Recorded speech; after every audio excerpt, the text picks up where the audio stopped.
రాత్రి ఎవరితో మాట్లాడుతూ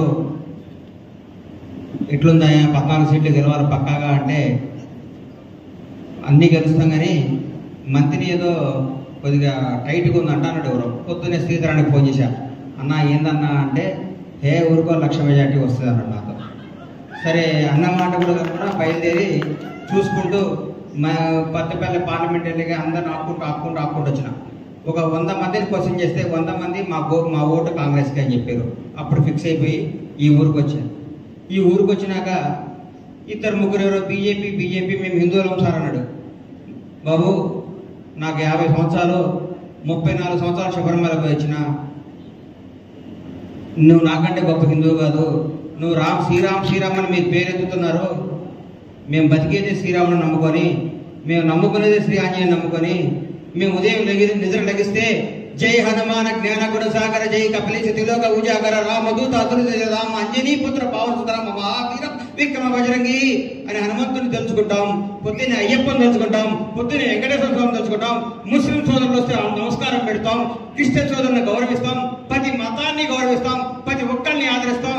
మాకంటే హిందువులు ఎవరో లేరు, మీరు హిందూ పేరు చెప్పుకుంటున్నారు, మా అనువరువులో మా రక్తంలో హిందుత్వం ఉంది, కాంగ్రెస్ పార్టీయే హిందూ పార్టీ అని చెప్పారు. రాహుల్ గాంధీ గారి గురించి, సోనియా గాంధీ గారి గురించి, కాంగ్రెస్ కుటుంబం గురించి మీకు మాట చెప్పాలి. వడి అడుగులేస్తున్న రాహుల్ గాంధీ నడుచుకుంటూ వస్తే నాన్నమ్మను దారుణంగా చంపింది ఈ టెర్రరిస్టులు. బాధల్లో తట్టుకొని బయటకు వచ్చి కాలేజీకి పోతుంటే అమ్మ ఫోన్ చేసి నాన్న సీపెరంబుదూరులో ముక్కలు చేసి చంపారని చెప్పింది. అన్ని కష్టాలు తట్టుకుని నిలబడ్డాడు రాహుల్ గాంధీ. ఆ కుటుంబం కాంగ్రెస్ పార్టీ దేశానికి ఎంత సేవ చేసిందో మీకు తెలియదా? కాంగ్రెస్ పార్టీ దేశానికి ఎంత నిలబడిందో మీకు తెలీదా? ఎన్ని ప్రాజెక్టులు కట్టిందో మీకు తెలీదా? ఎంతమందిని ఆదుకుందో తెలీదా? భారతదేశానికి స్వాతంత్రం తీసుకొచ్చిన party Congress party, doctor Ambedkar ఆశయాలు నిలబెట్టిన పార్టీ కాంగ్రెస్ పార్టీ. భారతదేశంలో ప్రపంచ దేశంలో భారతదేశానికి పట్టాన్ని గీసిన పార్టీ కాంగ్రెస్ పార్టీ. అందరినీ సగౌరవంగా గౌరవించి అభిమానించి అందరినీ హక్కులు చేసుకున్న పార్టీ కాంగ్రెస్ పార్టీ. కాంగ్రెస్ పార్టీకి ఓటేయడం గర్వం, కాంగ్రెస్ పార్టీ కార్యకర్తను చెప్పుకోవడం నిజాయితీ, నిర్భయంగా నేను కాంగ్రెస్ కార్యకర్తను అని చెప్పుకుంటా.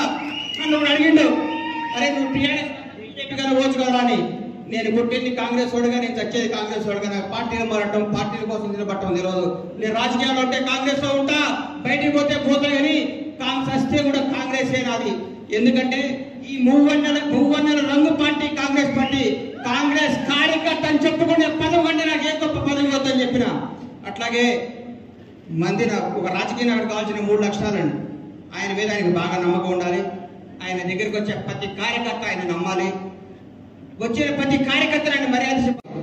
ఈ రాష్ట్రంలో, ఈ తెలంగాణ ఆంధ్ర రాష్ట్రాల్లో నేను చూసిన క్యారెక్టర్, క్యాలిబర్, నిజాయితీ, నిబద్ధత, సంస్కారం, చదువు, మర్యాద, మంచితనం అన్ని పుణ్యాలు చూసుకున్న దొద్దిళ్ళ శ్రీధరబాబు గారు చూస్తే నాకు గర్వంగా ఉంటుంది. నిజంగా నేను చెప్తున్నా, మీ గుడికి ఇప్పుడే అన్నవాడ ఊర్లో గుడికి పోతే దర్శనం చేసుకున్నా. ఎట్లా వచ్చా కదా దత్తాత్రేయ స్వామి చూద్దామని పోయినా. ఆ ఊరు జనం మీ తండ్రి గారి గురించి, మీ కుటుంబం గురించి వాళ్ళు మాట్లాడుతుంటే నా కళ్ళల్లో నీడొచ్చినాయి. ఇంత సేవ చేసిరా శ్రీధరబాబు గారు. మీ జీవితం, రాజకీయ జీవితం ఇప్పుడే ప్రారంభమైంది నా దృష్టిలో. మీరు భారతదేశం గర్వంగా చెప్పుకునే స్థాయిలో కూర్చుంటారని నేను సగర్వంగా చెప్తున్నా.